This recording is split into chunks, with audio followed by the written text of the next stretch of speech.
Samiin Teeraan Misaa'elaan haguugamee jira. Leenci Faaris deebi'ee ka'ee jira. Samiin Teeraan kaleessaa halluu biraatiin faayamee oolee kun duumessa osoo hin taane dhagaa humnaatiin.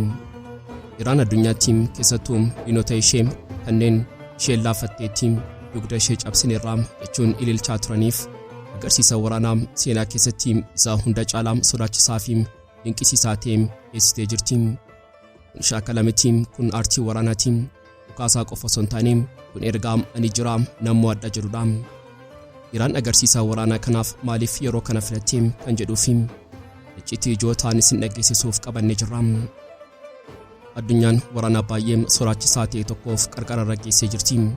Jeneraalli Israa'el tokko dubbii muddamaa Jabaa akeekee jira. Iraan waliin wal waraanuun dhimma yerooti malee dhimma filannoo miti. Maaliif jeneraalli kun akkas jedhe? Shirri Teeraan xaxaa jirtu maali? Israa'el maaliif dhiphatte? Dhagaa baasaaf xiinxala waraanaa kana tokko tokkoon isin dhageessisna. Haaluma wal fakkaatuun karoorri Iraaniin barbadeessuun xumuramee qophaa'eera. Israa'el kan isheen eegaa jirtu waan tokko qofa. Innis mallattoo eeyyamaa Doonaald Tiraampiidha jechuun dippiloomaatonni Israa'el akeekkachiisaa jiru. Dhuguma Israa'el karoora akkasii qopheessiteetti. Tiraamp maaliif murteessaa ta'e bal'inaan qabannee jirra. Addunyaan keenya nagaa fakkaatti. Garuu lafa jalaaf galaana keessaa ibiddi guddaan boba'aa jira. Waraanni ammayyaawaa kun qawwee fi taankii qofa osoo hin taane karaa sadiin deemaa jira. Har'a oduuwwan gurguddoo sadii kanneen kallattiidhaan morkii Ameerikaa fi Chaayinaa mul'isan akkasumas Raashiyaa fi Taayiwaaniin of keessatti hammatan isiniif qaacceessina. Iccitii duuba isaanii jiru ni saaxilla. Turtiin keessan haga xumuraatti nu faana ta'u. Qophii keenya laayik gochuun jalqabaan feerraa keenya yeroo maraati. Yooyaa ashamaar kafuuni kabajamtoota dhaggeeffattoota keenya kun Oromiyaa 24 Newsdha. Kanneen chaanala YouTube keenya Har'a taatan subscribe gochuun maatii keenya ta'a. Qophiin keenya namoota hedduu bira akka ga'uuf laayik share gochuun waliif qooduun dagatina. Hanga xumuraa qophii keenyaatti turtii gaarii.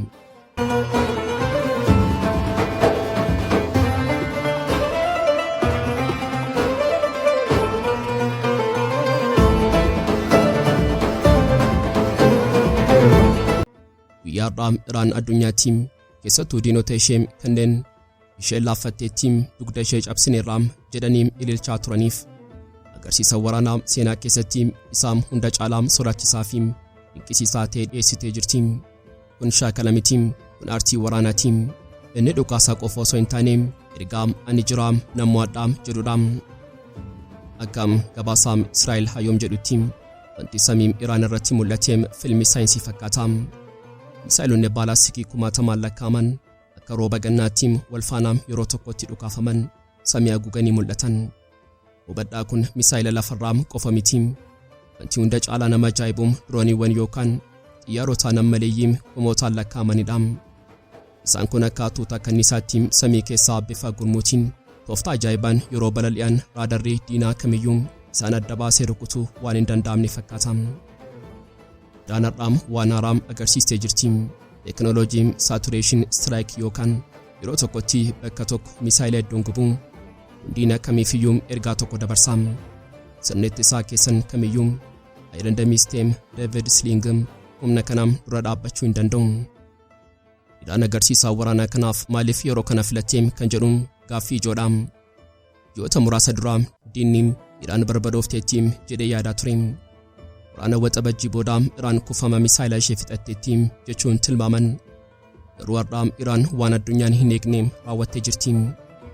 Kaadaa Faarisitti yeroo simbirroon ibidda keessaa kaatu sun daaraa keessaa humna haaraa gonfattee dhalatti jedhama. Shaakalli har'aa kun ragaa kanaati. Warshaaleen Teeraan halkanii fi guyyaa hojjetanii kuufama misaa'elaa sanaa harka dachaadhaan bakka buusanii humna haaraa saffisa haaraa fi teknooloojii haaraan deebi'anii dhufanii jiru.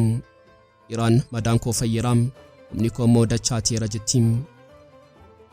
Gabaasni Israa'el akka saaxiluutti hooggantoonni Israa'el dhiphina hamaa keessa galanii jiru. Sababiin isaa salphaadha. Raadarri Israa'el shaakala kanaaf weerara dhugaa adda baasuu dadhabee jira. Yeroo misaa'elli kumni ka'u kun shaakala moo dhuguma nurratti aggaamachaa jiru jechuun hollachaa jiru. Iraan qawwee tokko osoo hin dhukaasin shaakala qofaan sammuu diinaa raastee isaan of shakkanii fi sodaan liqinfaman gochuu dandeessee jirti. kun injifannoo waraanaa sammuutiin leenci faares yeroo aadum bosonni ni raafamam har'a moobaa giddu-galeessaatuun raafamaa jira. Samiin Iraan gosa misaa'elaa fi diroonii adda addaatiin faayamee jira. Kun lola mitiim kun shaakala humnaatiin garuu shaakalli kun diina isaanii Israa'el akkamitti akka raasaa jiruu fi sodaa akkamii akka keessa buusee gabaasni Israa'elumtiin ofii ishee Baaste kan Israa'el hayyuum jedhuun ifatti saaxilee jira. Jalqaba irratti shaakalli bal'aa kun maaliif barbaachise? Barreessaan Israa'el Daaniim Sitiroonoviich dhugaa tokkoom liqimsuu dadhabus dubbatee jira. Iraan deebitee kaatee jirti. Waraana waxabajjii darbee booda Iraan laaffatteetti cabdeetti jedhanii yaadaa turan. Garuu shaakalli kun ergaa ifa tokko dabarsa. Madaan keenya fayyeera, humni keenya deebi'eera, qophii keenyas yeroo kamiyyuu caalaa cimaadha. Iraan shaakala kanaan uummata isheefis ta'e diina isheef humna misaa'elaa fi diroonii ishee haaromfachuu ishee mirkaneessitee jirti.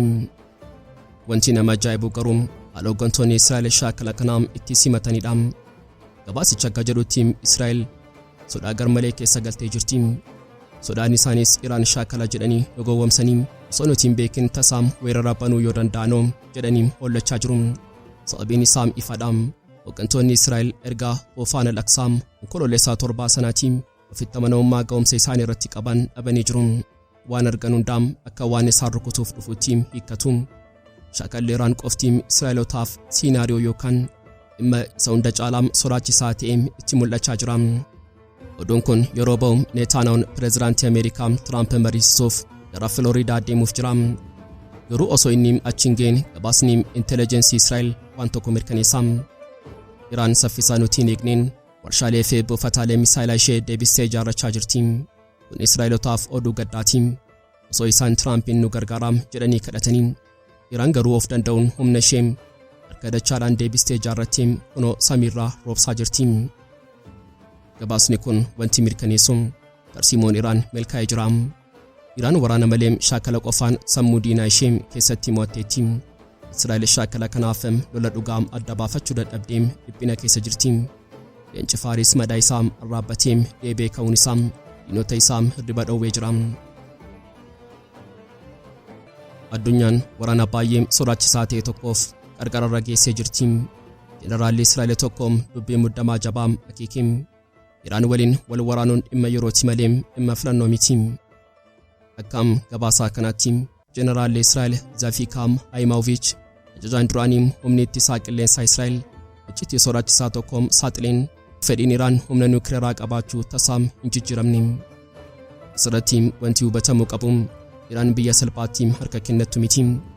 Osoo Ameerikaan barbadeessine jettu Iraan ammoo lafa jiraan waan biraam hojjechaa jirti. Israa'el kan isheen yeroo ammaa sodaatu nuukileeraa qofa miti misaa'elota baalastikiidha. Kanaan dura pireezidaantiin Israa'el Neetaanyahuun Iraan bara 2027tti misaa'elota fageenya dhiiraa 20 qabaachuuf karoorfatteetti jedhee ture. Waraana darbee keessatti Iraan misaa'elota 450 qofaa dhukaasuu dandeesse. Garuu amma Jeneraal Haayimaawoviich akka jedhutti Iraan waraana keessaa kan baatee misaa'elota 1500 hambifatteetti. Amma immoo warshaaleen Iraan guyyaa fi halkan misaa'ela oomishaa jiru. Dorgommii ofii ijaaruu jabaadha. Dorgommiin kunis dandeettii Iraan misaa'ela haaraa oomishuu fi dandeettii Israa'elii fi Ameerikaan oomisha sanam duraa kutuu gidduutti deemaa jira. Qabxiin xumuraaf inni hunda caalaa nama sodaachisu kan Jeneraal Haayimaawoviich akeekkachiise waraanni itti aanu waraana darbeerraa kan itti fufuutaa eenyumtuu kan hin eegne sarpiraayizii biraa qabatee dhufa. Sababiin isaa Iraan misaa'elota baalaastikii teknooloojii haaraa qaban oomishaa jirti. Hizbullaa deebistee ijaaraa jirti. Israa'el ammoo tarsiimoo haaraa fi basaasummaa irra caalaa cimsitee dhufaa jirti. Waraanni darbee kan xumurame Iraan misaa'ela 450 dhukaasuun ture.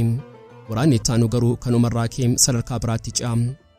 Namni waraanaaf hin qophoofne waraana naasifama jedha jeneraalichi. Israa'el dogoggoraa onkololeessaa 7 sanaa irra deebi'uu hin barbaadu. Gabaasni kun ergaa ifatee tokko dabarsa. Giddu-galeessaa keessatti nageenyi yeroo gabaabaa qofaaf kan argamu ta'uu isaati. Iraan nuukileeraa fi misaa'ela isheen dhiifne Israa'el ammoo kana lafarraa xaa'uuf murteessitee jirti. Jeneraalichi dhimma yerootti jedha. Afin jiruun yeroon sun har'a moo boru. Dubbii kanarraa wanti hubatamu waraanni nuukileeraa fi misaa'elaa inni dhugaan tarii daandirra jiraachuu isaati. Gama kaaniin dippiloomaatonni Israa'el karoorri Iraaniin barbadeessuun xumuramee qophaa'eera. Israa'el kan isheen eegaa jirtu waan tokko qofa, innis mallattoo eeyyamaa Doonaald Tiraampiidha. Gabaasni Maaliif akka jedhutti humni waraanaa Israa'el keessatti waan hundi qophiidha.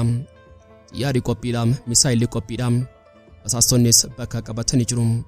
Garuu furtuun isaa Teel Aviv osoo hin taane Ameerikaa Filooriidaa jira.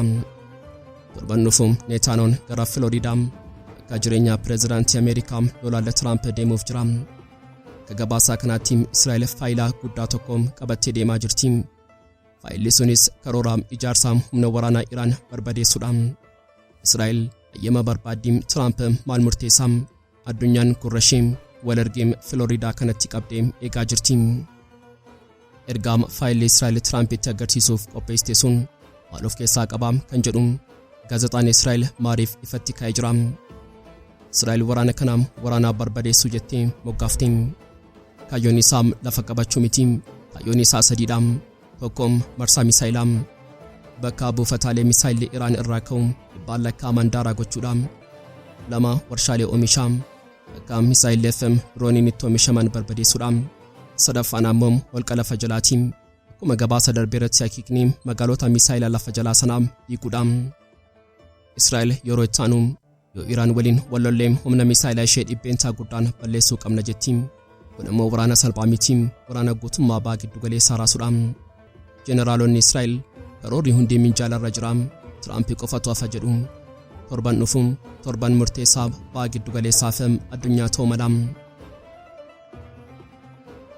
Har'a taateewwan gurguddoo sadii kanneen kallattiidhaan morkii Ameerikaa fi Chaayinaa mul'isan akkasumas Raashiyaa fi Taayiwaan of keessatti hammatan fatti ba'anii jiru. Wanti kun mallattoo jijjiiramaa sirna addunyaati. Eenya kanaan kaabiloonni galaana jalaa kan Taayiwaaniin addunyaan waliin wal quunnamsiisan kutamanii turan. Addunyaan eenyutu kutee jettee yeroo gaafattu qoomni gara Chaayinaatti qabamee ture. Garuu har'a Chaayinaan qorannoo iccitii Baasteen seenaa biraa qabattee dhufteetti. Akkam qorannoo poolisii Chaayinaatti dooniin Hongi Tai 58 jedhamu kan alaabaa biyya Toogoo fannifatee deemu kaabiloota kanaa kukkutee jira. Wanti nama ajaa'ibu garuu doonii kanarratti hojjettoonni turan lammiilee Chaayinaa ta'anis ajajoonni fi qindeessonni ishee garuu lammiilee Taayiwaan lama ta'uu isaanii Chaayinaan ibsitee jirti. Chaayinaan kan isheen jettu kun shira Taayiwaan xaxxeedha. Gabaasaa kanaatti namoonni Taayiwaan kunniin doonii kana kireeffachuun meeshaalee kookii seeraan alaa gara Chaayinaatti galchuuf yaalanii osoo fiiganii kaabiloota sana kutan jedhame. Garuu Taayiwaan gama isheetiin lakki kun tapha siyaasaatti jetti. Dubbiin kun waraanni Chaayinaa fi Taayiwaan lafarraa qofa osoo hin taane galaana jalas deemaa jiraachuu isaa akeekam. Chaayinaan himannaa kanaan kan baasteef nuti kaabiliin kunneen sinumatuun ofii keessanii kutee nu yakke jechuun maqaa ishee qulqulleeffachuufi. Taayiwaan ammoo Chaayinaan ta'e jettee intarneetii nurraa kutuuf shaakalaa jirti jetti. Oduun kun xiqqoo fakkaatus morkii guddaa waraanaa odeeffannoo isaan gidduu jiru agarsiisa. Saffisni intarneetii addunyaa har'a morkii siyaasaa biyyoota lamaan gidduutti qabamee jira. Galaana kana keessaa baanee gara warshaalee teekinooloojii yeroo ilaallu asitti ammoo waraana isa hunda caalaa ulfaataa kan Ameerikaa fi Chaayinaa gidduutti deemaa jiru argina. Har'a Chaayinaan akeekkachiisa cimaa Ameerikaadhaaf ergitee jirti. Mootummaan Ameerikaa waxabajii 23 2027 irraa eegalee chiipsii Chaayinaa irraa dhufu kamiyyuu irratti bira guddaa nan kaa'a jetti. Kana qofa miti miseensonni mana marii Ameerikaa ministeera waraanaa Peentaagoon dirqisiisaa jiru. Kaampaanoonni teekinooloojii Chaayinaa kanneen waraana Chaayinaa gargaaran hundi galmee gurraacharraa haa galan jechaa jiru. Ministeera dhammaalaa Chaayinaa Leen Jiyaan garuu har'a akkas jedha. Ameerikaan gocha ishee kana yoo hin dhaabne nuti tarkaanfii deebii ni fudhanna. Tarkaanfiin Chaayinaa kun maal ta'uu danda'a gaaffii jedhuuf Chaayinaan albuudota xixinnoo oomisha teekinooloojiif oolan dhibbeentaa 90 ol to'atti. Yoo albuuda kanaa Ameerikaaf erguu diddeem Ameerikaan iPhoneii kompiitaraa fi xiyyaara waraanaa F-35 illee oomishuu hin dandeessu. Kanaaf waraanni taarifaa kun waraana dinagdee qofa miti, kun waraana eenyutum teekinooloojii addunyaa to'ataa jirudha. Ameerikaan teekinooloojii Chaayinaa ukkaamsuu barbaaddi. Chaayinaan ammoo ukkaamsaa sana ofirraa kutuuf albuuda ishee akka meeshaa waraanaatti fayyadamuu malti. Pireezidaantiin Ameerikaa Doonaald Tiraamp pireezidaantii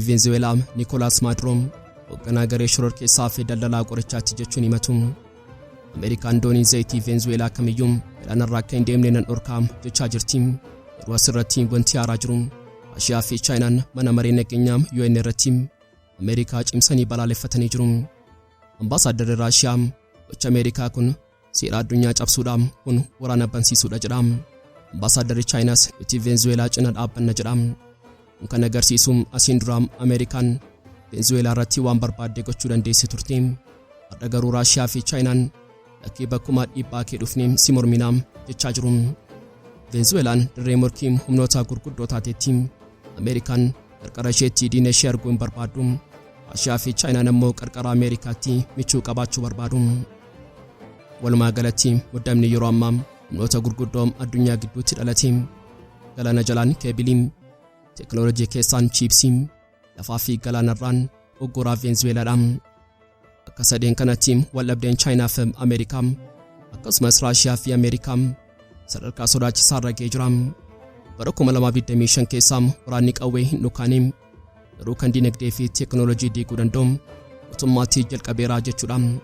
Gaaffiin guddaan morkiin kun yoom gara waraana kallattiitti jijjiiramaa kan jedhudha. Egaan kabajamtoota dhaggeeffattoota Oromia 24 News qophii guyyaarraaf qabannee dhiyaannee asumarratti goolama. Kanneen chaanala YouTube keenya faaraa taatan subscribe gochuun maatii keenya ta'aa. Qophiin keenya namoota hedduu biraa akka ga'uuf like share gochuun waliif qooduun dagatinaa. Hanga xumuraatti waan nu faana turtaniif galatooma.